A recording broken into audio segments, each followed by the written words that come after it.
本节目由匠心实力派豪华驾乘更自在的广汽本田冠道冠名播出。本节目由怡宝至本清润菊花茶联合赞助播出。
本节目由匠心实力派豪华驾乘更自在的广汽本田冠道冠名播出。本节目由怡宝至本清润菊花茶联合赞助播出。好几年了，没来跟老朋友们在圆桌来聊天啊。这一次重出江湖，哎呦，怎么又劳驾你了啊？这场戏叫门口迎接辉哥。那我需要吃着，他一边吃赞助，这赞助河北家乡的橘子，不错不错。我对你长胖就是彻底失去信心了。没有，你知道我为什么一直变瘦吗？这几年，我很担心我不来，你们收视率下跌，我就整天睡不好，吃不好，所以呢，不会吧？你还别说，我们昨天开会讨论的主要问题是如何防止家辉来了拖低收视率。那刚好。哎，待会儿我领你们参观参观。坐。哎，子栋，太好了！我总觉得一天没见你这肚出来了，昨天晚上吃什么了？没有，衣服小了。哎呦，鲁豫今天这衣服穿的。恍如我大学校园的初恋，珍爱生命，远离文涛。哎呦，我那天看见徐老师20几岁的照片，真帅。现在也挺帅的，儒雅。不是现在这，但是我不能说你现在不帅，我就是我看见你年轻时候的照片，我才知道你现在多难看。我原来以为他现在就很好看，你明白吗？你真的，你哪天看看黑白的？你指的他年轻时候，不是我们最开始，应该是知青那个时候。最开始97年在香港碰到他。不是，20多岁的时候。你有照片吗？手机上？哎呦，10几岁了。哦，是不是？挺。他真是，你看现在多难看，不是？没有啊，我觉得，那我还是觉得现在比较好啊。不啊，你这女性审美观是这样的吗？我们女性审美观没有你这么肤浅，只看那个五官和外表，我们看整体的气质。哎，行了，来，鲁豫坐这儿，或者就坐在自己家里一样。我假如换个外套可以吗？我看子东也没有穿西装，你愿意穿什么都行啊？真的吗？比较自在。哎呦，我看你是奔着帅的穿，不是自在。自在这种自在，大家都拼了。因为刚才你夸了徐老师以前那个风流倜傥，马博士就，我那个比较自在，而且我这衣服里面还给文涛准备了一支牙签。哎呦，你瞧，我用过的。啊，我这次要检点一下了。我前2个月跟我太太来，连续3天吃那个涮羊肉，来了几天，哇，吃了5顿羊肉。那刚好回去要验血验身啊，那个报告一出来，3页都是红色的，红字啊，吓我一跳。我以为验出羊血来了，全部是红字。阳性，真的验出阳。对。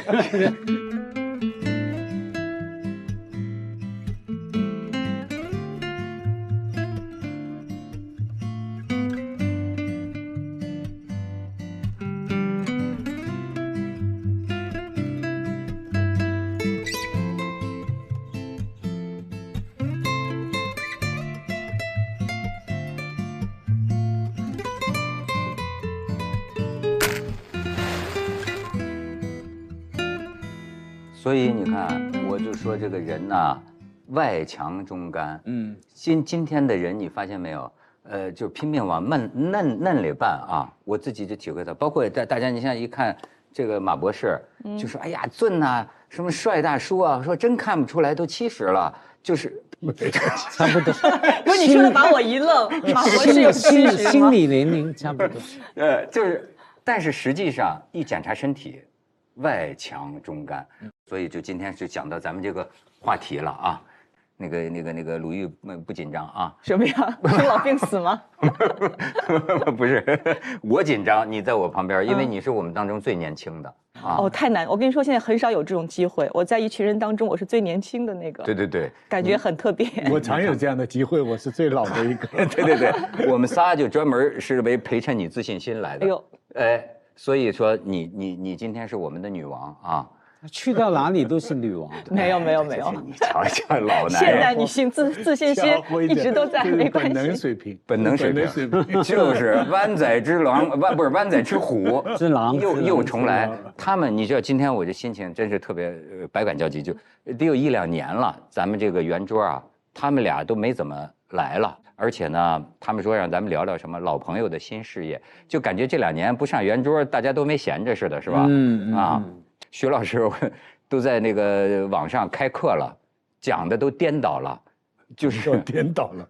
你知道徐老师的段子吗？什么段子？就是大概100多万人呐，就是歪着脑袋看他听了讲了1个多钟头现代文学史，因为他为什么没有人提醒他呢？说徐老师你的那个对，因为我只有一个手机，他们也打不进来。那我不知道，我因为想横的好看嘛，我就横的放。老是叫我整头发，哎呀，这个我又不是演员。你们稍微等一下，有人在敲我的门。Sorry， 讲到哪里？我的脑子想，你吵什么吵嘛？那个你横过来就好了嘛。原来他得横着看，结果居然看了1个多小时。他们说把肩周炎医好了。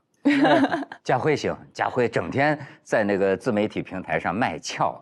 我觉得你真是一个流量上的实用主义者，现在变成一个。我没有啊，我本来就翘啊。我看到那些小玩具、小东西喜欢啊，心里喜欢啊，也好奇那些年轻人哈，为什么会带一个那个现在很流行小巴，有没有一个叫小巴的一个小巴？1、2、3、4、5、6、7、8的，蛮好玩的，小玩偶啊。知不知道吧？我完全不知道。对，哎呀，我跟你说，他现在啊，我完全不知道，自以为是个内地通，经常教给我们一些我们从来没听说过的内地说话。就上次说，哎，咱们3个老登，我说什么叫老登？他说你不知道东北人管老头都叫老登吗？老登这个词是很贬义的，是吧？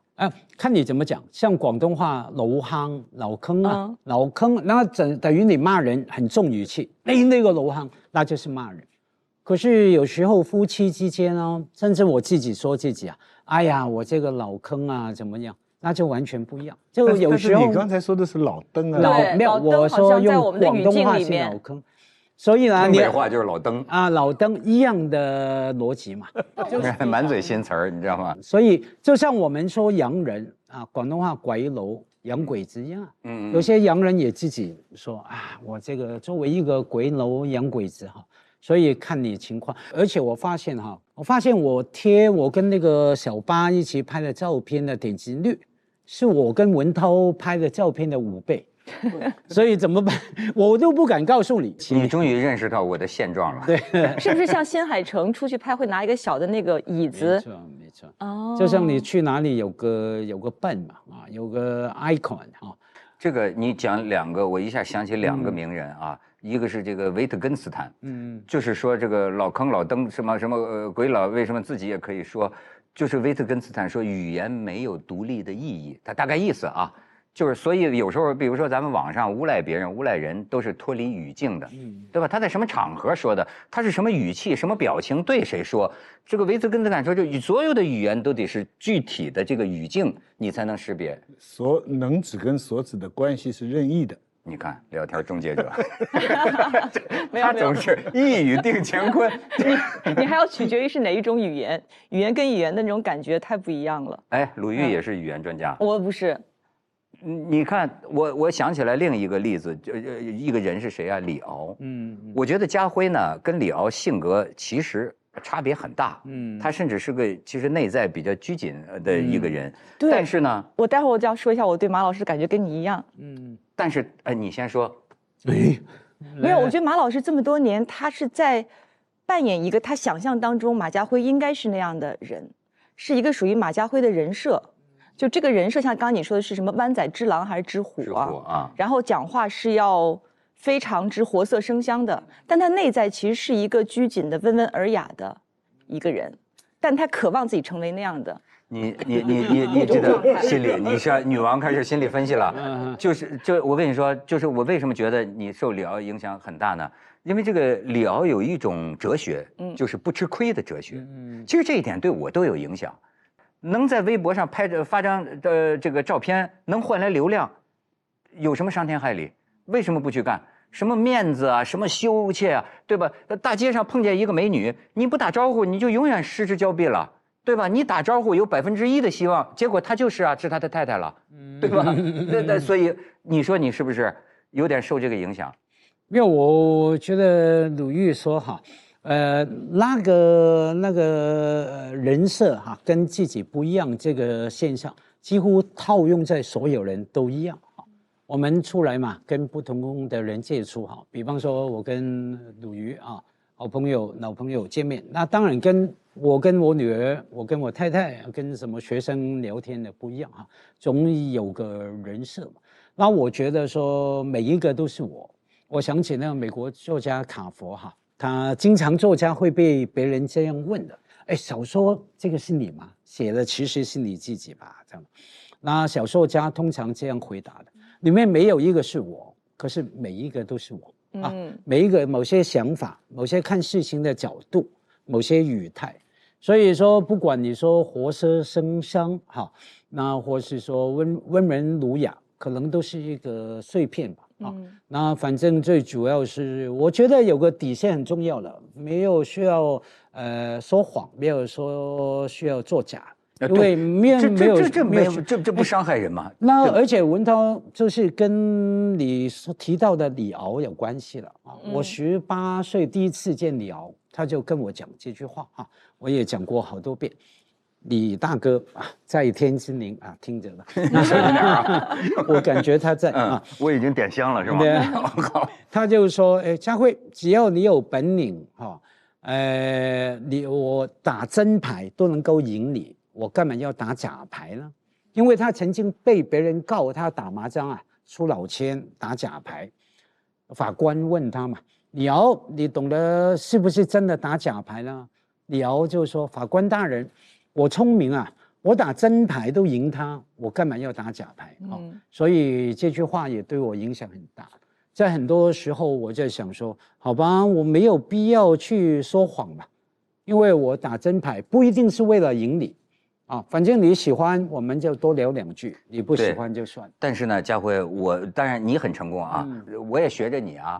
我说咱们也那个玩什么自媒体啊什么的，结果你看我就得到一个那个体会，你就是说你说的很符合我的现状哈。我那是南京博物院那个玉润中华大展，我说，这自媒体就得跟生活相结合吧，对吧？我本来就要去看这个展。然后我给大家这分享一下，好，我给他们播了播。我好像看过，好，我跟你说，短视频里边看过。我跟你说，我这自媒体这流量，我跟你说，那高的300万，少的3万，但是少的是为主的。但是我以为我说，哎呀，这么多人喜欢这个东西，同好啊，太好了。我这一看这留言，发现10条排在前头的10条有8条说，这人怎么像我们那儿收废品那大爷？说。窦大爷，哎呦，你觉不觉得现在大家看到你之后，特别是在网络上，这个人们很本能的会对老，是他们最直接的一个感触。你像前一阵那个成龙大哥，你知道吗？也是就在一个场合一出现，到最后洪金宝他们兄弟情深嘛，也有点生气，但实际可能洪金宝老爷子性情中人吧，也不一定讲的，可能话有点过火吧，就是那意思，就是说，哎呀，成龙大哥老了这么多。然後這個洪金寶就有點替成龍打抱不平。即係有人話啊，呢個洪金寶老咯，你好似呢幾日最犀利講到，哎呀成老咯成咯，有邊個唔老先得㗎？個個都老嘅。哎呀，成龍老咗，佢好開心啊，好健康啊，咁咪得咯。點解要講到佢咁曳啫？那意思谁不会老啊？你不会老吗？对不对？怎么的？但是人家那网友也委屈，说我们说谁老，也不是说也不是说骂你啊，对吧？就是感慨一下一个客观事实。但是这种感慨呢，是我觉得就是说，最不用说，但是连我在内，你很久没见到一个人，实际你心里第一感觉也是，哎呦，他老了这么多。公众人物呢，这也是功能的一部分。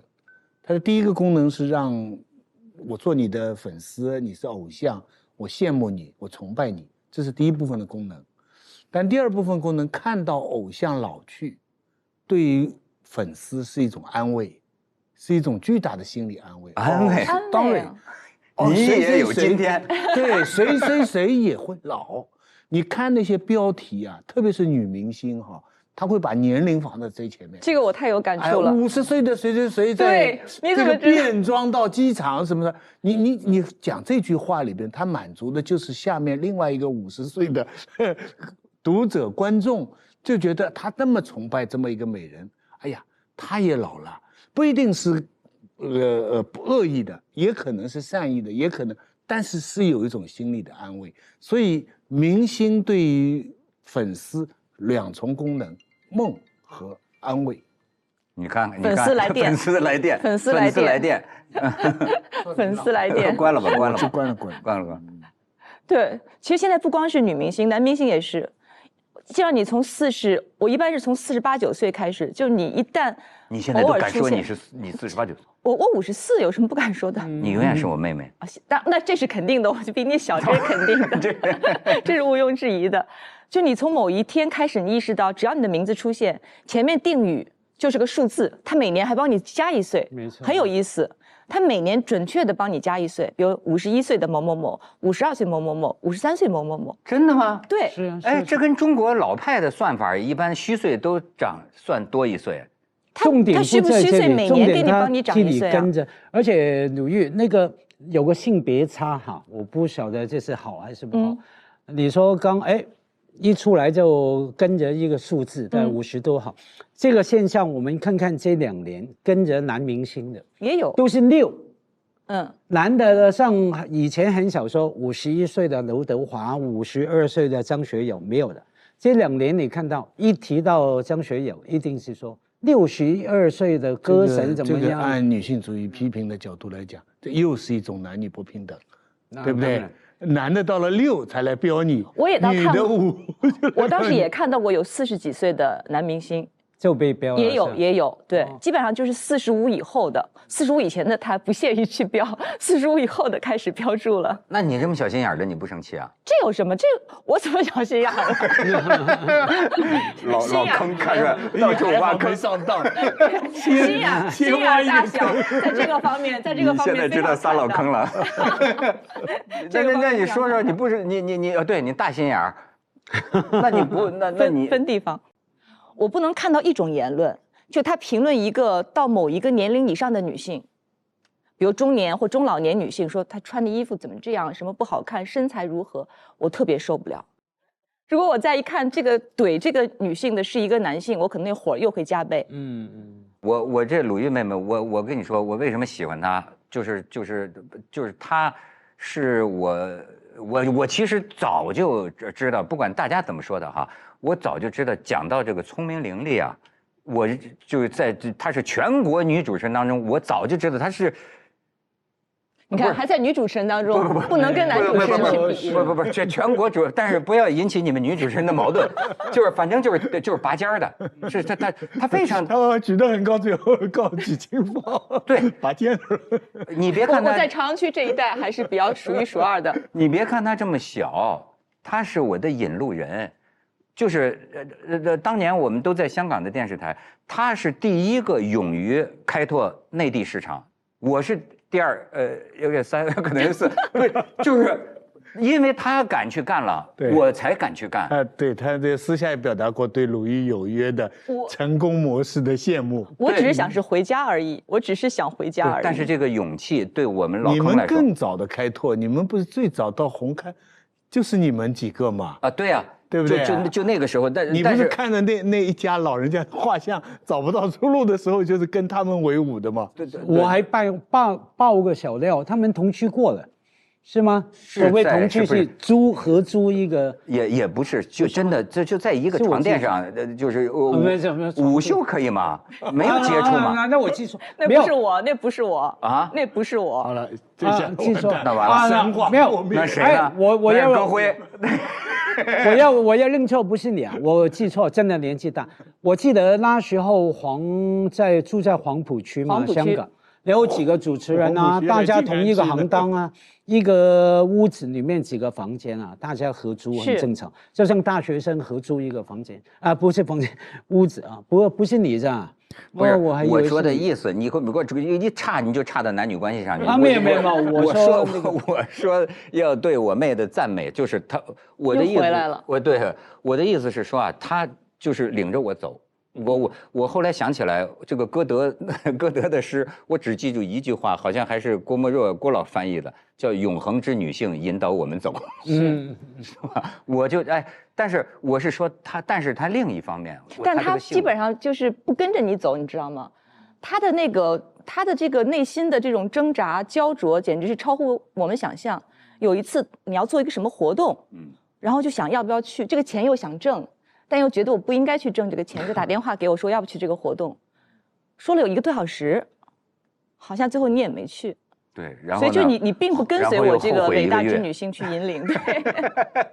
不是，但是我又知道朝着女神的方向走自己的路。是的，但是呢，实际上我又知道他心里啊有特别我形容为天真的一面。他当年呢，在我们那个电视台的时候，那是真事儿。那个时候都是观众来信，可能有个观众呢就冤枉他了，那个观众呢大概留着家里的电话，鲁豫看了气的打电话，喂，你好，你是谁吗？他说是，他说你是，我是陈鲁豫，我看了那哥们儿啊，你是鲁豫啊，我特别喜欢你。他说了个原则性的问题，当时他不是说你节目做得好不好，那个都没关系，就是911那个直播。然后他把它上升到了一个家国层面的东西，我会觉得这个很严重的一个指控，我不太能够接受。所以你看，他是个，但是他带出了另一个重要的层面的问题，就是很多粉丝对于明星的批评，如果见面的话都是非常友好的。其实是的，就当2个人之间的沟通有了人与人之间那种温度和近距离的接触，一切的那种壁垒，然后那种敌视偏见。就都会消失。你们讲的我真是觉得特别有感触。你看哈，我们真实生活中，你见到一个人，你觉得他老了很多，你会当他面说吗？就是我们真面对面的时候，我们是知道体贴对方的，对吧？我什么时候知道我老了？就是别人那个见面说。文涛，你一点都没变。对，这个赞美的寒暄就是这句。你一点都没变，对吧？真年轻的时候就会说，你好年轻啊，对吧？所以，但是你看，为什么在网上，大家没有这层客气？你知道吗？这种道德观啊，或者说潜在的价值观，面对面，我是社交压力吗？还是我的良知？就是我不能跟一个女人这么说话。但是呢，我在弹幕上，我觉得这么说。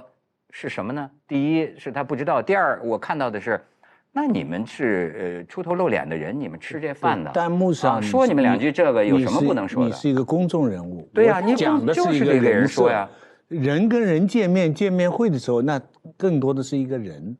但我觉得说你变老了，它完全伤害不到一个人呢，因为老和年轻不是一个优点跟缺点，就是个特点，就是个客观事实。你陈述的事实呢，你就是变老了 ，OK？ 但老的背后那我觉得你还比以前优雅了呢。我真心认为你比咱们在黄埔第一次见面的时候好看不止1倍。我同意了，真的，完全同意。我没有，因为文涛说的问题哈，见面除了怎么你是高兴还是现在不优雅了？现在不优雅了，我有点没有，这是事实，我是同意他的。所有这些都是安慰。不是，我的反应暴露了，我其实不优雅。不是因为你隔着屏幕跟碰到真人啊，从心理学的角度来看，最大差别在什么？讯息量不一样。我看到真人，当我讲某句话，当我说，哎，你变老，这个老一出来，其实对方的眼神、表情，就算你自己没觉得会变的，眼睛马上阴沉掉下来，脸色变，肌肉动等等哈，那个讯号嘛。所以我们一碰到见面三分情哈，除了说真的人跟人的善意的表达以外啦，你讯号，我跟你讲话，像我现在一讲你就瞪着我，或是说你很温柔的看着我，对吧？我马上就会调整我说话的方向，可能知道你不高兴了，我冒犯你了，我就再讲另外的话。我同意。而且鲁豫说的对啊，老跟年轻是某一个年龄阶段啊。重点是 implies 它所引申出来是什么？别忘了，通常说老前面有一个字叫什么？衰老啊，衰那个衰员吗？啊，衰衰仔日记的衰。对啊，广州话叫衰。广告衰单独的就是坏的意思。对，这个很妙。这个衰老哈，就说翻成普通话就是坏老。对，没有也可能是。你本来徐老师玉树临风的，就前2天都摔了一下，摔了一跤。你看那个衰阳，衰阳，年龄歧视是到处存在的，是对女的更加厉害，是的，对男的现在也有。那尤其是对某些行业，就是比方说是出名的这些行业，是肯定都有的。关键是自己对自己的年龄歧视，就自己照镜子觉得自己不是我想象的这个人了吗？那这个才焦虑，这个才叫一个人焦虑，因为你的原来想象的样子，你希望做到的样子，跟你的职业有关，跟你的成就感有关，跟你的形象有关。等到一天早上，像我就摔了一跤，我对着这个镜子，我就在想，不对呀，这个不是我啊，而那个我是我努力奋斗的。这种自己年龄对自己的这种焦虑，这是更普遍、更没办法的。但你知道，年老真的会带来一个特别大的改变。刚刚您说那个李敖先生，我们在北京见过他，后来去台北我还采访的不止一次。他到最后一次，我是在他去世前差不多大半年，在台北最后一次见他。那次改变，我会觉得我特别的伤感，就他一下变得慈祥了。你知道李敖他，我觉得他有点天赋异禀，就他一直到70、80岁还显得很年轻。对。然后他讲话又是就直来直去的，有时候会损你一下的。狂人吗？对，你从来不会把他跟老和慈祥连在一块儿。然后最后一次，就他真的意识到自己已经快时间可能大限将至，特别慈祥。然后那一刻我就觉得哇，他是真的老去了。然后最后跟我们所有人告别，就那个意思就是我们就此别过，就来世再见，大概这个意思。哎呀，我就发现人最终都会到达那个极限，最终都会老去。就那一刻，我还是挺震撼的。我们的语言为了这个老字寻找了很多替代词，成熟啦，优雅啦，有气质啦，对不对？慈祥也是其中一个，而且主要是长得也会越来越慈祥。你比如说，我那天他们管我叫大爷，现在我已经荣升大爷了。你看我这个职业生涯哈，开头叫文涛哥哥，这个涛哥嘛，涛哥，文涛叔，然后就说豆妈，就已经长得有点像老太太了。豆妈、豆人儿啊，最近就是豆大爷。前一阵儿，徐老师给我转来一个文章，我看的还也挺感动的吧，就是说，叫什么当窦文涛已成往事。这个作者呢写的挺好的。是这个作者还真的是就喜欢咱们观众节目的这种老观众，有心人。对啊，所以他把我说的那么好，说的我还挺害臊的。但是呢，他为了表达他对过去的我的这个喜爱，顺势一脚把我踹到往事里边去了。后来我们一个同事说，咱们可以这样回应他。我们同事拿了个短视频，你可以看一下。人在呢，人在呢，人在呢，人在呢。你知道什么意思吗？知道。对，就我还在呢。你知道吗？它这个里边意味着，它这里边有一种弦外之音，就是说，这个时代的列车已经把咱们的父母抛下了，那么咱们很快或者已经也要被时代的列车，或者已经被时代的列车抛下。早晚呢？没有，你说早晚的时候，你不觉得心有不安？不会，他不会因为早晚我不信，他不会。真的，为什么？你没有不安吗？不安，我是一个永远每时每刻都不安的人。我认为对我来说不安是常态，你明白那感受吗？就对我来说不安是我的常态，所以我就不会不安了。我觉得他也没必要不安了，因为他做的这个叫什么《鲁豫有约》这个采访了各种各样的人，这个没有人的类似的节目超过他这个采访的节目了。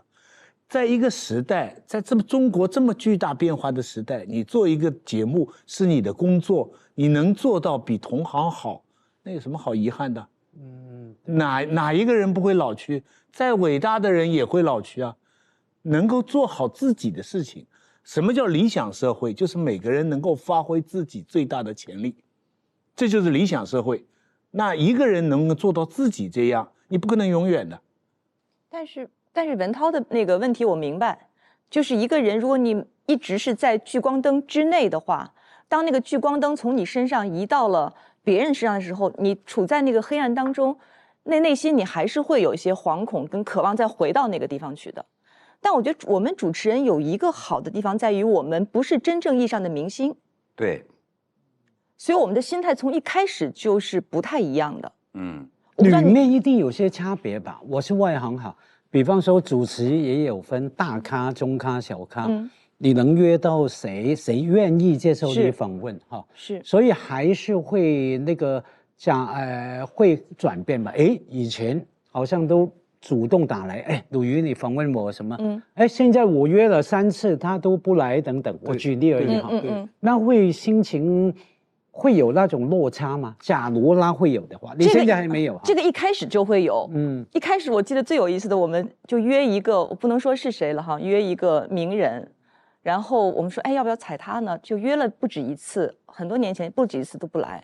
然后最逗的一次，他给的回复是说：“我看了你们这个节目，你们采访的是芸芸众生，我就不参与了。”我当时这人突然于世，原话，我们当时开会呢，然后那个编导说说那个我们说那个谁谁谁约了吗？说约了，来吗？不来。说为什么呀？他说了，你们这个节目芸芸众生，我不来。你那个节目那个时候就应该改名了，叫芸芸众生。就芸芸众生。然后我当时我说是原话吗？他说是原话。就是其实一开始还是会有不断的有人拒绝的，所以我们其实内心的承受力谁都不是纸糊的。我觉得要有自信心啦，像刚的那个片段，还有文涛说什么时代的列车啦，什么把我们会抛开，我可能受李敖影响，真的比较自大啊。我碰到有这种给我这种感觉，好像你落伍了，抛开你了。我都用一句话心理回应的，你以为呢？你以为你那个就真的是时代的列车吗？我也经常怼那些年轻人啊，比方说20来岁的年轻人哈，对我有点不逊的时候，我说你以为你年轻啊？在10来岁的那些小孩眼中，你是大妈了，你是阿姨了，你是那个大叔了也，20多岁已经是哈。就挫他们的锐气。那另外呢，就是说，真的我们还早了，你以为呢？还早了，以为呢什么时代的列车往前走哈？我们那个时代的列车谁做出来的？我们都有份的。我们在不同的领域，对吧？媒体领域、传播界、学术界、文学创作，所以我们本身就是列车的一部分。你坐着我们的列车往前走，你嚣张什么？我都好好给他们训了。而且可是子东刚说很有意思啊，什么叫镜子？觉得这个不是我哈。我们什么时候发现自己有老的感觉了？有很多不同的途径，一个是照镜子嘛，对不对？怎么昨天特别是摔跤以后照镜子啊，对，或是说镜子坏了吧？或是说某个时刻啊，像我经常说，我现在洗澡啊。每个晚上一定关灯洗澡，因为我的洗澡房有一面大镜子，我无法开着灯看着我自己衰败的身体，很衰败的身体，我一定关着灯洗澡，你可能也关着灯洗澡，所以摔倒。你可千万别这样，你别让他像他也摔一跤。哦，对，我都不敢看自己身体的。那另外呢，除了照镜子以外呢，还有是别人从别人的眼睛看到你的衰老。像我刚好这2年我们好久没见哈，我没有来节目，再从50多变60出头啊，那种感觉，你一到了6这个字啊，对方不管怎么样。就认定把你放在老人，也的确我不用门票了。我昨天在北京去地坛不用门票啊，我还要把钱硬塞给他，他不行，不收我门票啊！哎，看一看我的证件，有60多了哈。还有，当然我们偶尔碰到一些粉丝啊，比方说年轻女孩。以前都会说马老师我是你粉丝，对吧？现在都说什么？我妈妈是你粉丝。我碰到说我奶奶是你粉丝，那我崩溃了，你知道吗？你怎么样回答他的？我通常是说，哎呀，可惜了，你妈结婚了，就我都这样回答一下，对不对？这个因为陈其刚老师也这么想，我发现我跟他想的一样，他比我大得多了，我也敢这么说，就是我心里啊，我这么说你们笑话我，大概。内心一直觉得我是大学毕业几年之后的一个样子，就我没有意识到我老过。我是怎么知道我老了的呢？就是你们告诉我的，就别人告诉我的，别人就是说你看他老了这么多，或者说观众的反应，哎呀几年没见老了，我说哦，是在网上买票的时候，他有个年龄填了。咕噜噜噜噜滚上去的这个时候，对，也是，好生气，找不到了吧？其实我跟你说，滚的那个时候，我一直到几年前，我要克制我一个什么本能呢？我看到一个成熟的男性或女性，我想本能的叫叔叔阿姨。后来我发现，开什么玩笑？人家不要说你不能叫叔叔阿姨，可能年纪谁大谁小不一定的。就说明我们其实是一样的，你的内心的你住的那个年纪，跟你实际的年纪差别很大。但是外边的人不会忘记你的年纪，他们会以各种各样的方式告诉你。你知道最那个马老师那个说崩溃，我倒不会崩溃，但会很震惊。就是经常会有你会觉得比你大很多的人过来说我是看你节目长大的，就第一次内心还是会然后一想那的确嘛。我永远记得我以前我40多岁。对着一个文学界的也是媒体界的前辈60出头左右，就觉得老了。我跟他讲，哎呀，前辈啊，你是时候写回忆录了，应该写回忆录他是很温和的人马上不高兴。他说：“家辉写什么回忆录，写什么历史啊？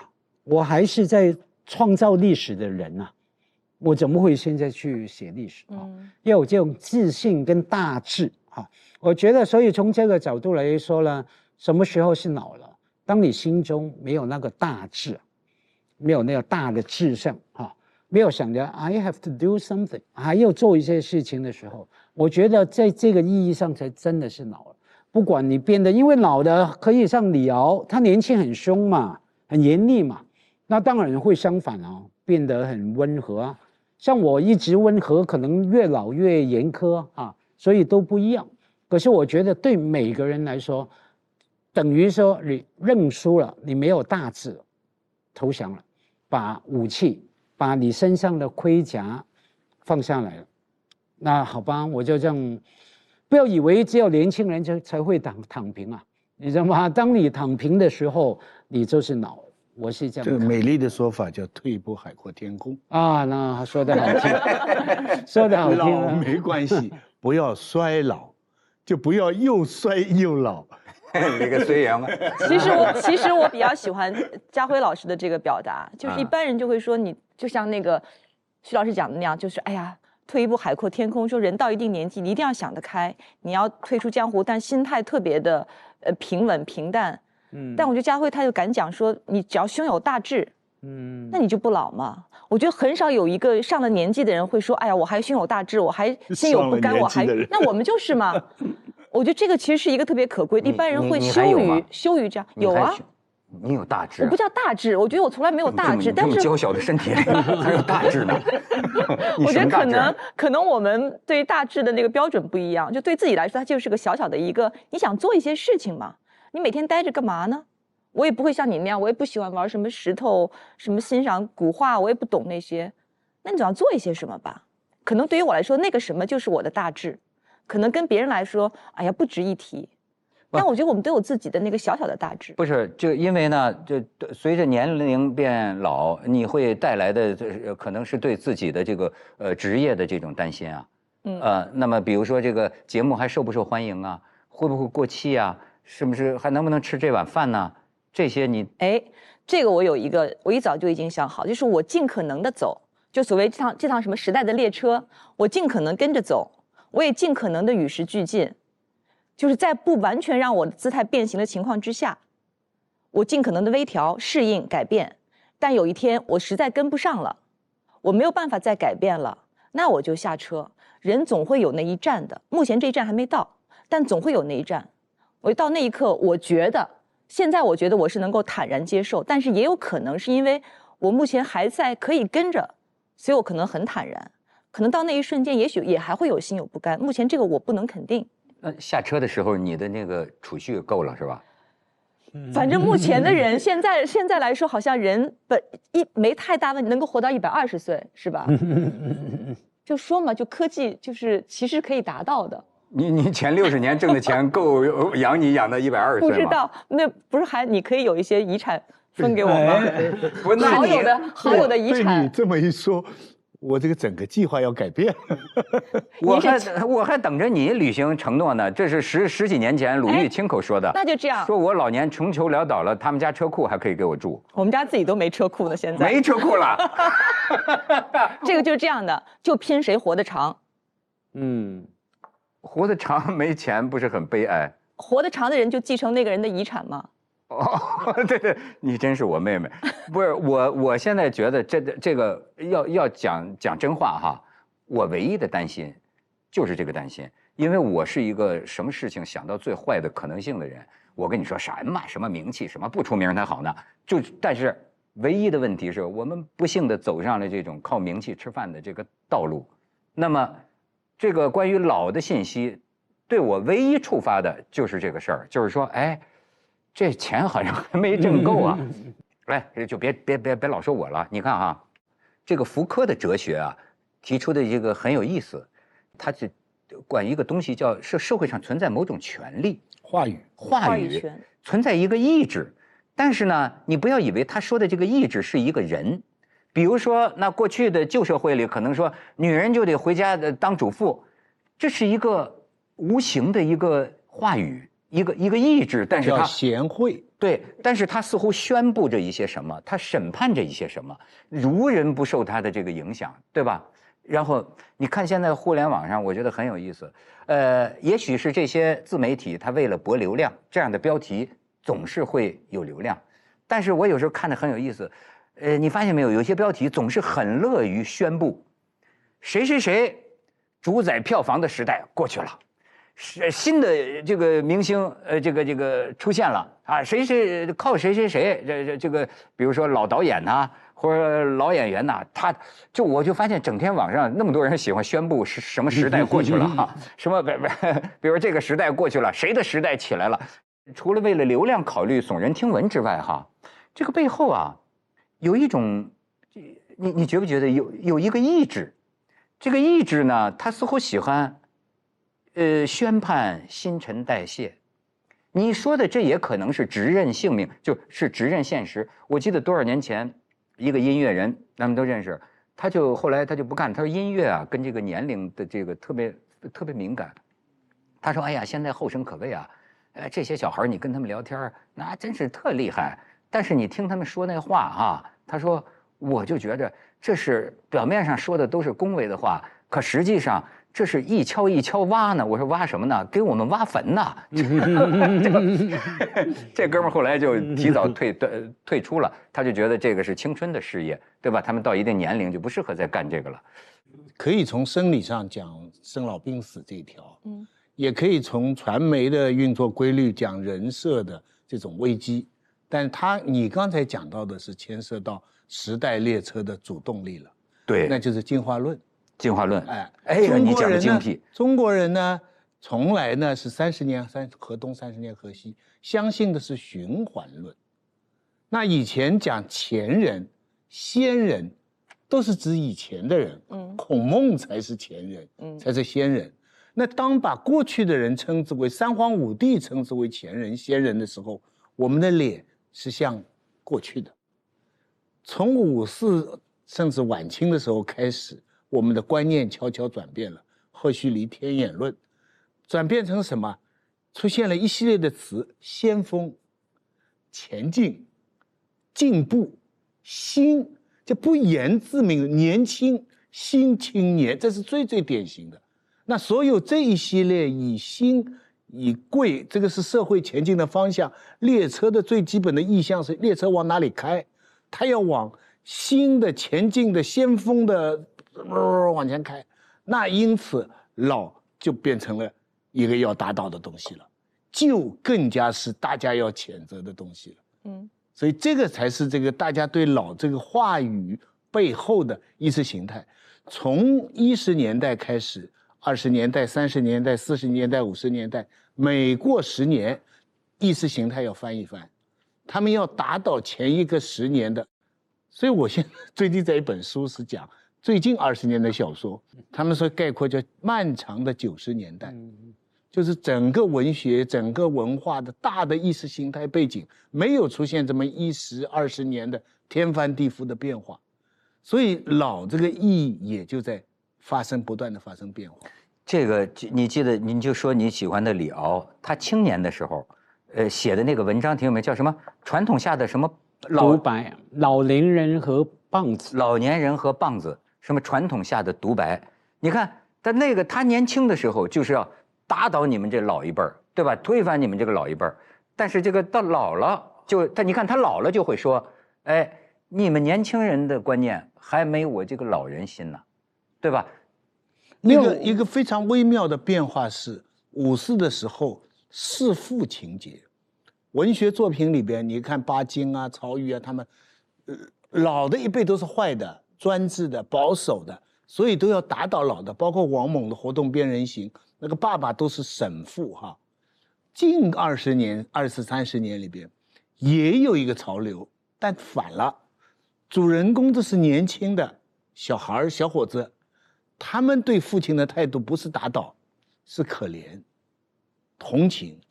父亲下岗了，东北文学啊，父亲在倒霉了，贾平凹写的，全都是对父亲一代的怜惜、怜爱。我们现在需要惜老怜贫的力量。宏观当然，我们讲到时代的变化、取代等等哈，我个人感受是说，老说到底是非常个人的事情啊。非常个人，我们就是不管你说我老不老、优不优雅怎么样，你身体是最诚实的哈，你感受到哈，就像那个应该是我以前说过啊，马尔克斯哈笔下一个人物是说，年纪大老了什么意思呢？就是你清楚知道你体内的器官的位置，你的心在哪里，你的胃哪里，肝在哪里，因为它会折腾你。它会发出讯号，我清楚知道我每一个器官长在什么地方。哎呦，那就麻烦了啊！那也是脑，那所以非常个人。可是从好的一方面来说呢，个人的重要性在哪里呢？你讲不讲劲？假如你今天的年龄所想事情的角度哈，看事情的方法，跟你20年前、15年前、30年前一模一样的话。好像你没什么讲劲了，你经历过这么生命的喜怒哀乐、人悲欢离合，你都不能多一点领悟吗？所以老到底意义在哪里，重量在哪里呢？是非常个人的。这我个人来说，我没来几年了嘛，这几年就很多觉得生活上面，也老了。那有些除了也清楚知道自己的器官的位置哈，对啊，这2年经常想到一句话，就听以前朋友说，你要快乐，不一定每天要有爱情，也不一定每天要有钱，可是你必须每天有一点点的大便，上厕所。哎，我当时他一讲，我就觉得好熟啊，哎呀，好恶心啊什么。哎，年纪越大越觉得那蛮快乐的，因为可能我身体特别不好吧。听说好多人都过了一个年龄啊，每天顺利上厕所了，通畅不通畅是很重要的事情。也是很快乐的事情。我这真是这个，要不说当着鲁豫说的有点不干净啊。但是我发现你们作家可能确实是都有这个大便问题。因为你看，你作为咱们中国作家的代表，王蒙老师，王蒙也是咱们的老嘉宾啊。我就发现他会在他的自传里就写，其实我觉得这也是一种人生态度，就是说我们如何对我们的生活你就知足吧。他就是说，哎呀，有时候能够。哎，怎么说呢？成功的、顺利的，是吧？解一个大便，他不是王蒙老师，不是有毛病啊。一个没有毛病的人，他都能够认知到，每天大小便正常，就值得庆幸，是一种幸福啊！真的。我告诉你，我要立个 flag 在这儿，因为以我现在认知，我明白，当此刻你无法共情的事情，你先不要说哦，这跟我有什么关系？不要着急，耐心等待，若干年之后。假以时日，5年、10年、20年，回头去看，说哦，当年那天我们下午在聊那个话题，当时我很觉得跟我无关，如今果然，我发现人生概莫如此。我跟你还能接得上一个，就是说啊，不要论断人。你知道，前2天一个英国的一个小朋友啊，给我发一个，他说你觉得我是一个喜欢叫 judgment 的人？judgment， 他说你觉得我是一个喜欢 judgment 的人吗？我说你为什么问我这个问题啊？他说我周围的，他说你知道现在就在英国，就他们这个圈子里好像他们很敏感这个，比如说哎呀你总是迟到，他就哎呦就受伤了，就是你 judgment 我啊，你那意思是你给我贴标签，你定型化我。他说我有的朋友我就说啊，我说你爱迟到，所以我就早通知你半小时。他说我朋友当时就给我翻脸了。他就说这个伦敦的这个人对这个很敏感。他说我是一个喜欢judgment 的人吗？哎，我就跟他讲，我说我觉得你还不算哈。我说但是呢，确实是这个有人说啊，你不要论断人。而且有一位，我就以前也说过这个，有一个诺贝尔获奖者的女作家，她曾经发现过一个神奇的现象，这个在我身上也出现过，就是啊，你还真不要轻易评论人的某一个缺点。我说了这个人的缺点之后，3个月，大概不出3个月，这个缺点就出现在了我的身上。就是你知道吗？就有时候这挺悬的。你莫要论断人，你论断人，就招在你自己。你论断的也许是你自己。这不是招，这就是说你注意到这样的情况。对，你为什么注意到这样？其实你身上也有这种潜在的可能性。不过他刚才讲的这个话，我真想问问你们俩。他刚才又说长进的问题，那就是说20岁到50岁想法有改变，又说赞成不改变，就是你保持年轻的心态。你自己回想一下，你们20多岁的想法到现在有根本性的变化吗？我还是有的，根本性的变化没有，但是有很多很明显的变化，就是人真的你年纪变大之后，你会变得谦卑。小的时候你还是会就是意气风发的不懂事儿嘛，很多时候你不是趾高气扬，但是你真的不会，你会认为很多事情是理所应当。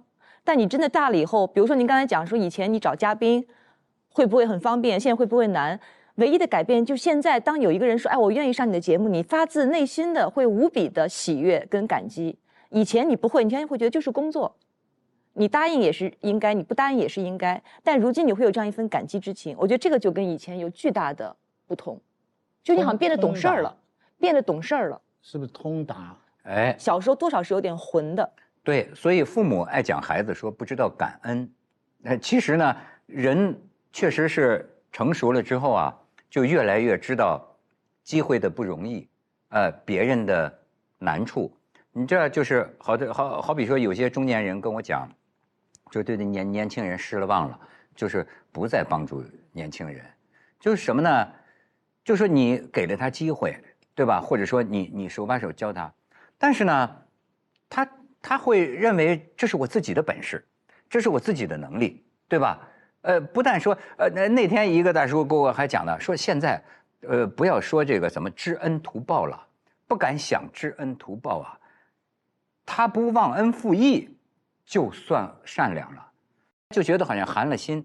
但是我听他这么讲啊，我就一下想到我自己了，年龄有变化，比如说在咱们仨一块玩的时候，就是30多岁的时候，我总是会觉得这个电视台那是我有本事，他又不是慈善机构，对吧？那肯定是我有本事，他才用我呀。这是我30多岁的想法。那你的确是有本事呀。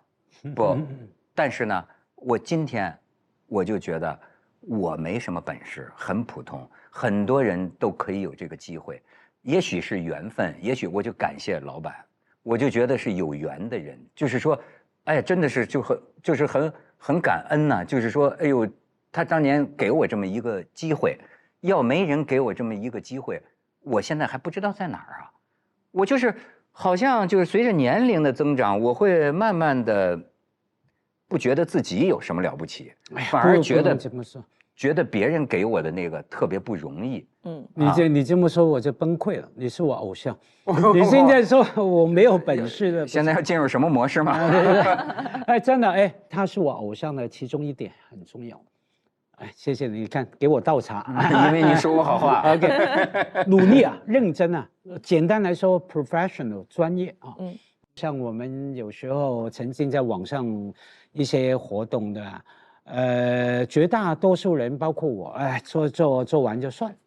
他前后连每一句话，甚至事后的要哪1秒钟要剪不要剪，都真的认真去看着啊。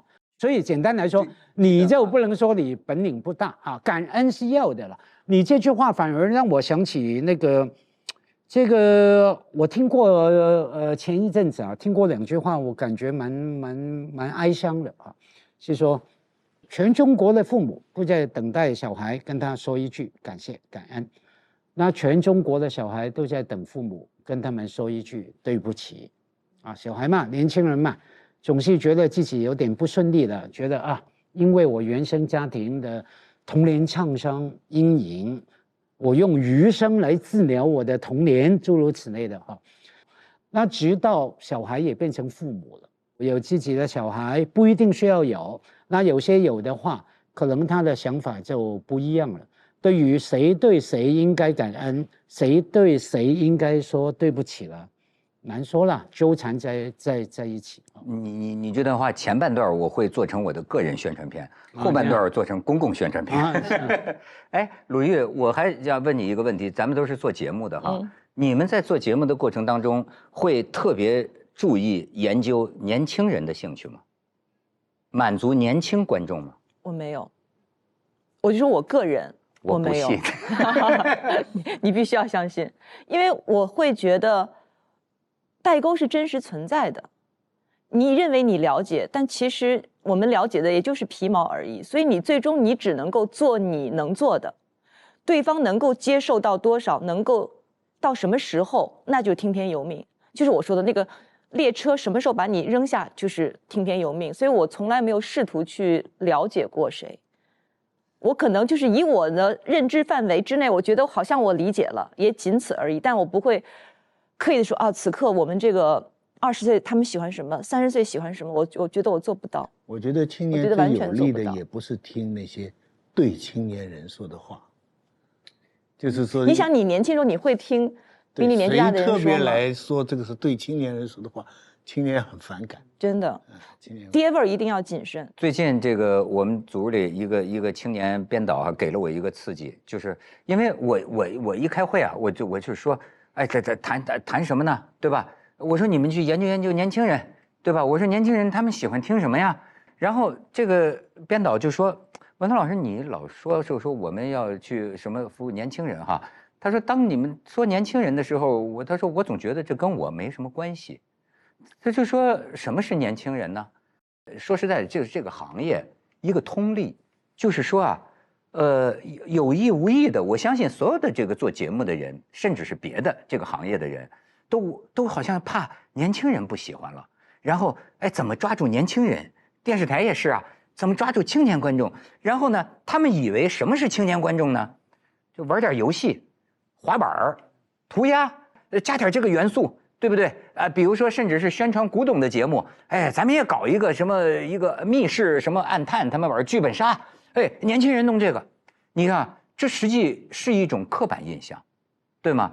而且我更深的心理分析，我就发现，我之所以这么说啊，实际是一种中年人的厌倦，疲倦了，至诚之心，就是我们做节目出来，本来都是要讲自己心中话的，对，但是做得太久了，你知道吗？疲惫了以后，实际产生了一个心态，就是我无所谓。我无所谓，那么我真的叫为人民服务啊。可是你这个心态，实际不是真挚的，对吗？就是哎，我喜欢你看我现在总说我喜欢不喜欢，没关系啊。你们喜欢聊什么，我就能聊什么。什么就你们要去了解他们，但是最后人家观众说，文涛，我们就喜欢听你聊你爱聊的，就是我们要建这颗心呢，是吧？这其实是一个我的改变，我觉得，其实以前我们主持人，你不觉得是没有声音的吗？对，我们每天说话，但其实我们说的都不是自己。对呀，串场，就是你对我很熟悉，但其实你完全不了解我。对，就是最熟悉的陌生人，因为我们其实你还好，我是从来不表达自己的。你小心？我不是小心，就是因为你会本能的，你会觉得你要把对方拖到一个重要的位置，你要听他讲。我所说的一切只让你说，我们的声音其实隐在后边的。但是你还好，因为你的那个场地是你也需要表达。我其实是这几年才开始有表达的。你看哈，我引用这个巫红老师讲的一段话哈，就是当然现在网上这个风气啊，我就照念比较好。就是我觉得他提出这个问题很有意思，就是我们老在说这个年轻人这个概念啊，可能是有毒的。年轻人是谁呀？是吧？然后所以你看，他说他从美国现在回国嘛，他说我觉得年轻人这个词儿对我也太广了。我感觉在中国和美国一个很大的区别就是，美国不谈年轻，就是年老啊很难进入每天的话题。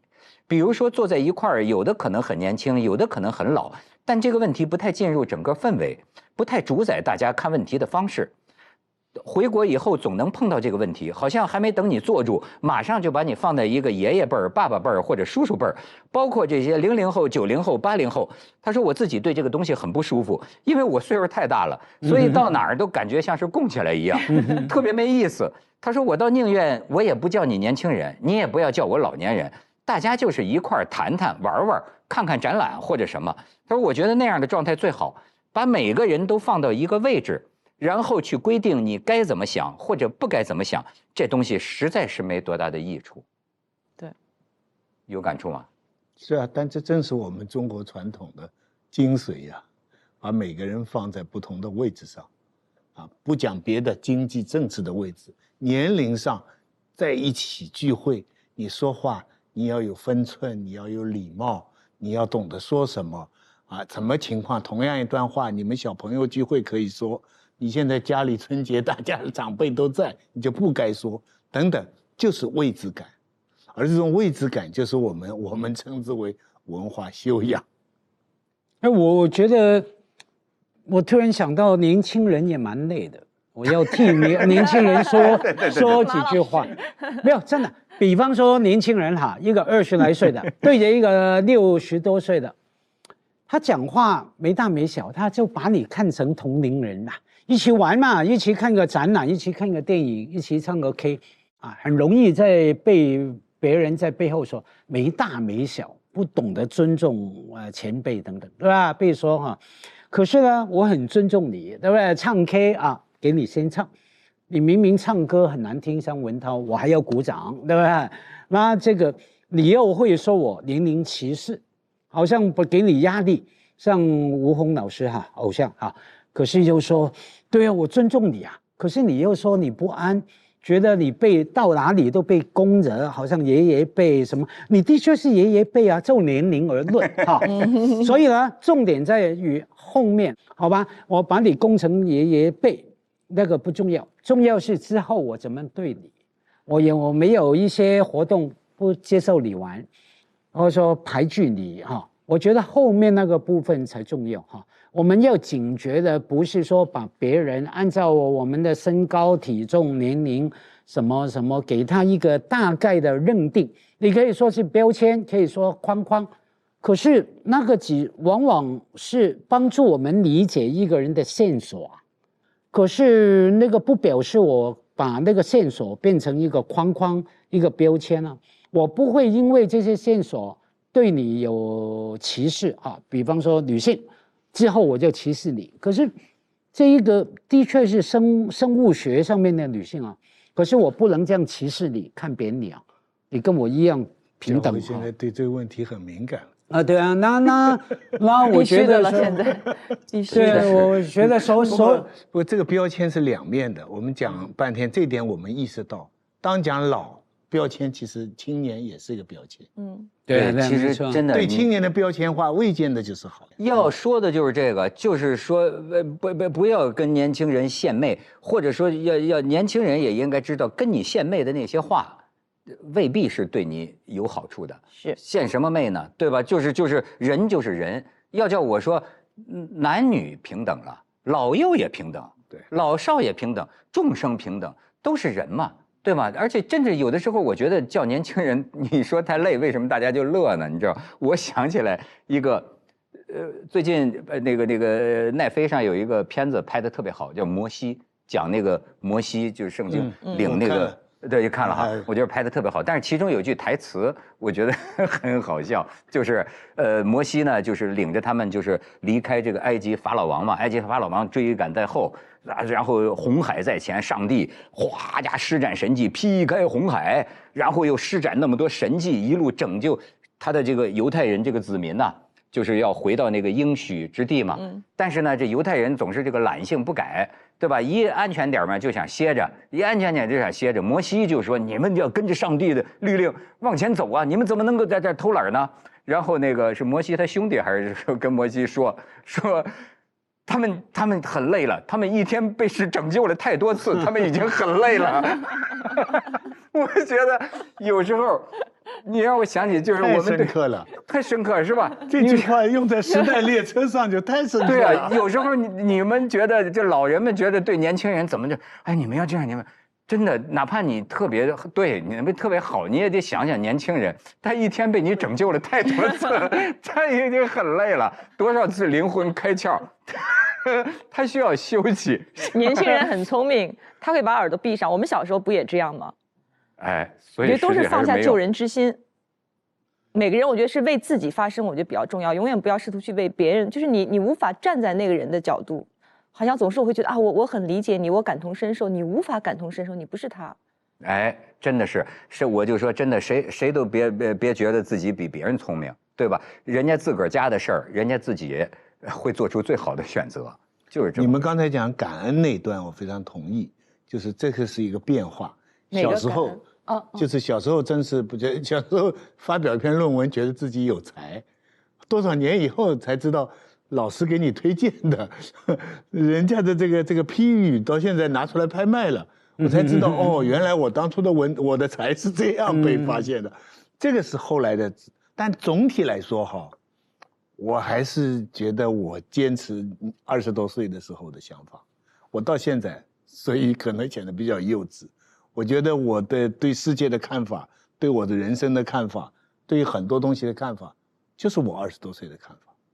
而且，就是一个青年的看法，就是一个反叛的看法。我总觉得有什么东西比我大，比我衰。干嘛指着我？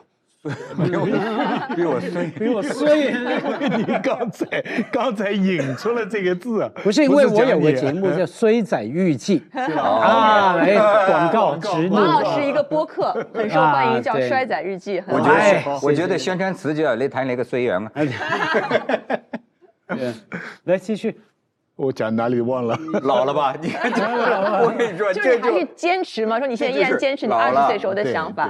对，就徐老师刚才讲这个进化论哈，我一方面呢是有个公共的认知，这个公共的认知是什么呢？就是说所谓几千年未有之大变局啊，就是的确过去几千年，尤其在上古，对吧？你看那个刘邦想要废太子，就是吕后生的孩子，那最后张良给出的主意就是说，商山4号，从那个秦末汉书4个特有名望的老人，80多岁啊，把他们请来，在太子身后走一走。刘邦看见之后呢，就觉得哎呦，这个太子不能废了，因为有这个著名的4老啊，在辅助他。这个故事就说明啊，就是说在比较古代的时候，生活方式变化不大，然后呢，这个老人的经验是非常有用处的，越成熟越老奸巨猾吧，至少要不怎么是叫老子呢，对吧？那么那个时候，整个社会几千年的文化一直都是崇仰老，认同老，甚至书法人书俱老，就老的价值，称赞的词。神在美学上也是。老为高，对吧？你到博物馆你就知道什么叫老为高了，对不对？但是呢，的确，3000年未有之变局，就是到今天这个科技改变生活之后啊，你那个经验，就年轻人用的电脑、手机，你老人要向年轻人学习了。它的对立词是心智生产力。对了，它面临的主要中文这个老，它涵盖的意思太多了，老也是老。老带来的成熟的那个老，它也就老，它涵盖了很多。那英文对老，它其实不同的解读的。你衰老，它是那个 old。你如果说我们那种说年纪的那种老，它又是 senior， 它有很多的，好像好几个意思。aging， 对，它都有。我们中文就用一个老涵盖了所有，所以中文有时候太过写意。old 有时候也没贬义 ，old school 不一定不好，对不对？我发现我老了有一个什么问题呢？就是说，对一些朋友啊。就往往聊天，你经常谈你谈过的事情，对不对？特别有些跟一些年轻学生年轻朋友就跟他讲，我告诉你啊，我35年前当记者的时候，我在泰国，我在哪里，欧洲去采访谁，谈了，那你谈了，他们也听得很高兴，对啊，都是好的故事啊，听，那结果呢？交往了半年内呢，我就不断重复这些故事啊，他们就开始有点不耐烦，看见你的眼神就哎呀，心里就想又来了，讲了几遍了，甚至直接打断你啊，马老师这个讲过了，讲了5遍了。那您意识到你讲过吗？你意识到这个事，你没办法，你不太容易有新的故事。你的朋友能直接打断你，那算不错。我说的强调是年轻朋友。好了，那我要用一个方法来应对。大概每半年换一群朋友，重新再讲。真的，我不骗的，我的确是这样。故事不变，但故事不变，就像他们做节目一样。但你知道，我跟我爸爸到什么时候？我爸可能到70多岁开始，我意识到他好像变老了。就是他不像您这样，可能不同，他没法换，他没法把我换了嘛。我发现他会把他心目当中可能他人生最高光的时刻。比如他在非洲，他去采访，他会跟我讲，他可能，我不知道他是不是，可能他那时候会觉得那是我人生的高光时，我想跟你分享。我第1次、第2次听了，我可能会有一些不耐烦，但后来我就会意识到，哦，这是他人生最值得记忆的那个瞬间。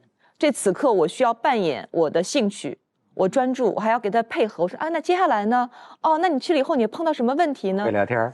鲁豫真是一个主持人，不是，因为你会突然意识到，跟自个儿的爹也鲁豫有约，你会突然意识到那是他人生最想跟你分享的那一刻，但你内心又很伤感，你会想有一天我可能也会这样。我后来回想，就是我爸爸重复他这个故事的时候，我去打断他，现在想想真是太惭愧了，不应该打断他。这是我唯一回想我跟我父亲，我之间我就觉得，哎，我这点做的还不错。如果我想其他的话，也都是因为父女之间永远都是遗憾是主旋律，所以这是我想我唯一做的还不错，就是我会哎呀，这方面我跟你说，女儿永远比儿子强。也不一定，真的不一定。但是要讲个人，那咱们什么都不说，为什么我觉得我之所以成为今天的我，和比我老的人有太重要的关系了，就是我从小。几乎很少交往同龄的朋友，就我一直到今天，我私人的朋友圈，我想平均都比我大10岁。你要说他们老了吗？我怎么那么喜欢跟他们聊天啊？哎，我觉得他们身上的因为你也在老，不是，我觉得他们总能教给我很多。他们没有，他们跟你的岁数差距永远都是10岁啊。他们老了，你也在成长，所以那个差距永远没变，永远都是10岁。说的好听吧？他们老了，你也在成长。那你跟张爱玲是一样的啊。小团圆里面呢，里面那个一个后来的男朋友问她啊，你看来都喜欢年纪大的男人啊？她说是啊，因为他们活过。他们真的活过啊，有生活，有故事，有智慧哈。但是从另一方面来讲呢，哎，我也有年轻人的朋友，我跟年轻人的朋友还真玩的挺好，但我跟他们呢，我就好开心，他们也喜欢我，真的。他真的这样的，他是分得非常清楚，不同的人玩什么呢？玩什么呢？给你什么都玩，这泡吧呀，喝酒啊，咱们就。你能确定年轻人还出去旅行啊？喜欢跟你玩吗？哎呦。我跟你说，不是我求他们的问题，你打听打听，因为你付钱。江湖之上，涛哥，哎，真是，涛哥付钱是不是？太看低人家的魅力了。不，30岁的人就是那个《欲望都市》里面说的嘛，30岁、20岁就要负责晚上去嗨去玩，40岁的人就要负责把那个账单拿起来。我呢，通常说实话，我买单也少。一般呢，我都是把我那个大10岁的朋友打电话叫来，聪明，对吗？他们都比我有钱，所以就是按年纪分工是对的。大家其乐融融。千言万语，老这是一个东西，老是最好，就是朋友。老朋友总是最好的。伴儿呢？老伴儿呢？老伴没有，老朋友也他最有资格讲老伴儿了。不是，先说老朋友也有好看你怎么样的相处法了哈。像我有一些老铁哈，中学同学这个，他们那个几乎每个月聚餐聚会。马老师的用词都很当下哈，老铁也是跟我那一群新词儿，年轻朋友学的哈。我每半年换一批，又学了一堆新词啊。好了，老中换成老铁。对，年轻朋友就比较喜新厌旧，是吧？没有，我就换掉他们啊，我重新不换故事啊。我有一群高中老铁，他们每个月聚餐哈，我有时候通常不参与了啊。那不参与都算了，现在有了社交平台啊，他们去吃饭就吃饭嘛，约吃饭之后呢，拍照总在那个平台上面给我分享。传出来，那我就每次看都很难受。有了一个年龄了嘛，看见大家很青春的时候在一起，现在拍出来的每个人都支离破碎，然后身体啊残破不齐、残缺不齐了。那我就不喜欢看。你刚说老朋友，朋友是老的好，就这一点来说，我不觉得，因为看他们的照片啊，就像你照镜子一样，会想起自己啊，原来我的同龄人。这么支离破碎，这样广东话说甩皮甩骨了，对不对？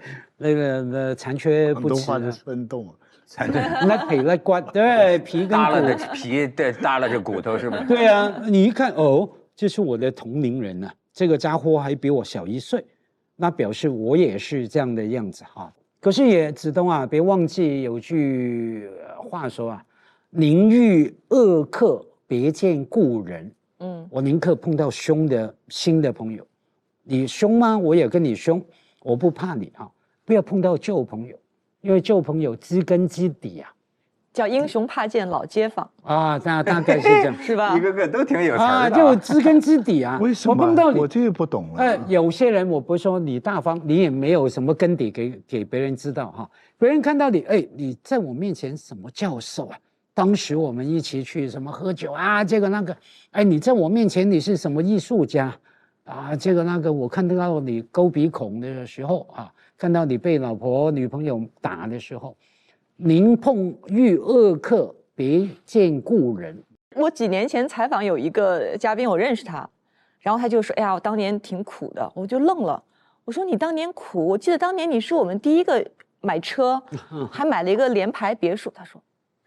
我认识你，我忘了。英雄怕见老街坊。本来还想吹革命，痛说革命家史，突然发现说漏了，我就愣了。我说啊，就是啊。我说我这么好记，怎么会忘了吗？所以说啊，还是我跟你的就又不同了。我讲究的是衣不如新呢，人不如旧。所以呢，这就是今天咱们4个在这儿的理由啦。当然咱们4个今天主要是咱们俩看着他们。意识到有人在变老，有人尚年轻。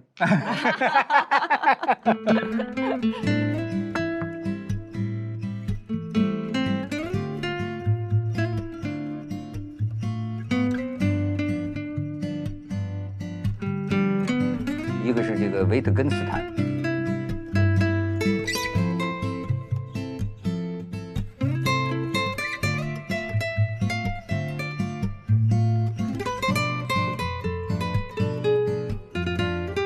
是不是像新海诚？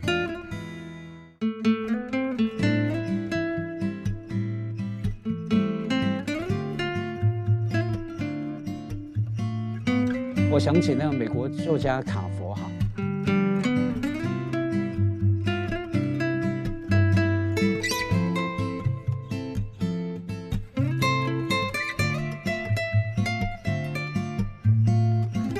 你看巴金啊、曹禺啊，他们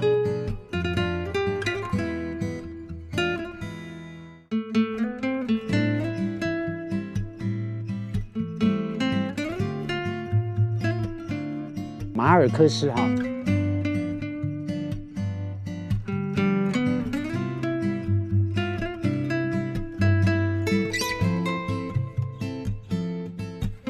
这个歌德。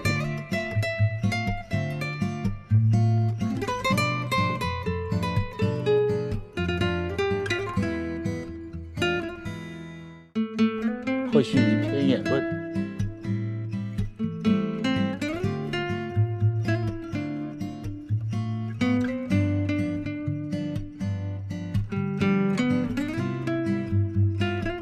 弑父情节，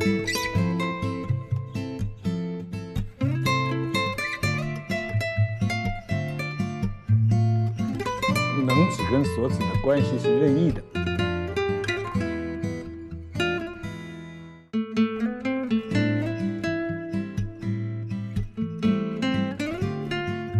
这个福柯的哲学啊，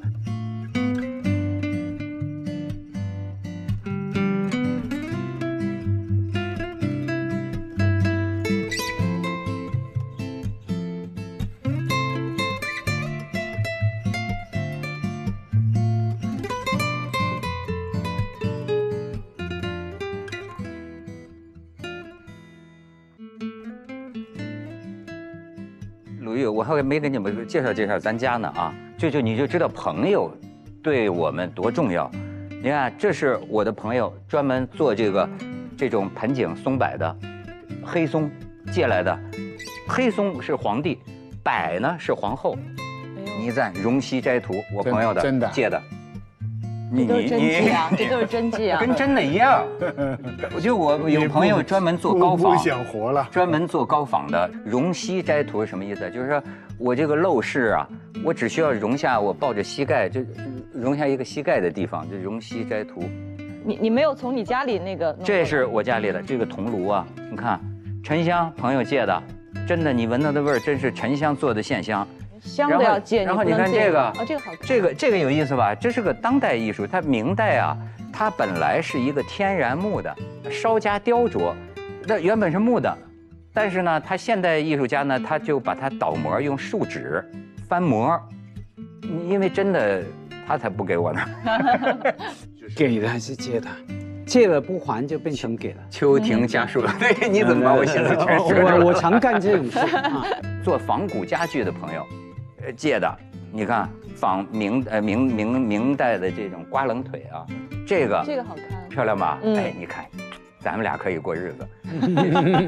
这个就是柏，有仙鹤的样子。对，我觉得这样呢，我看见的就跟我在我朋友家里一样，跟你们坐在一块儿，给你有加持。哎，鲁豫坐这儿。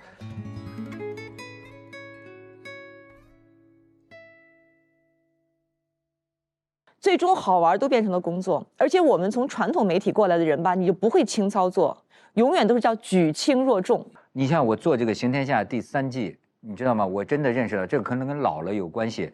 我半年的时间，每天呢都是早上8点睡觉，大概也还睡不着，大概睡到11、2点，半年没有一天不是这样的。到最后这个头这个地方把我吓坏了。就啪啪啪啪啪啪啪啪啪，就跟像过电一样，一直这，我就到养和医院去做那个核磁共振，2万多块钱。一开始给我扫描完了，然后最后他说这个看着就没什么没发现什么问题。然后我说那为什么这是怎么回事啊？他说那你就随便吧。我说什么叫随便吧？他说要不然给你开点镇静剂。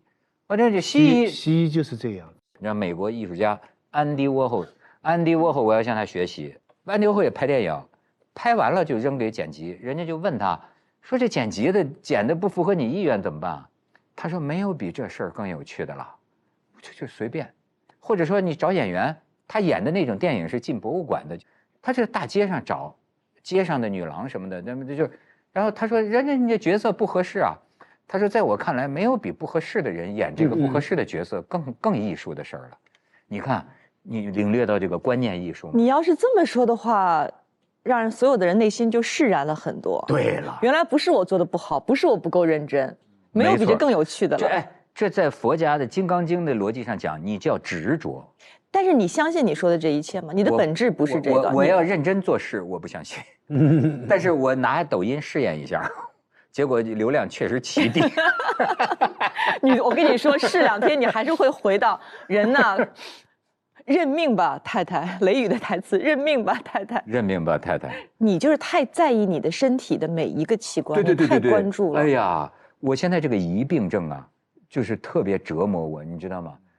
就是像你说的，这个每个器官你要有感觉了，哎，我就觉得不行了。这你要跟我学，我是一个心理特别敏感，但我身体上我特别大条的一个人。刚才您说，就是你要到某一个阶段会知道自己的五官脏器在哪儿，就是五脏六腑在哪儿。有一次我开玩笑，我说我都没胃疼过，不知道我胃在哪儿。在那个安徽特别冷的时候，然后他们有人说你喝一口白酒，喝了一口，现在白酒在哪儿？我说下到嗓子喉咙这儿。说等会儿，说白酒停了吗？我说停了。说那就是胃。我说哦，我知道了。太逗了这个。本节目由匠心实力派豪华驾乘更自在的广汽本田冠道冠名播出。本节目由怡宝至本清润菊花茶联合赞助播出。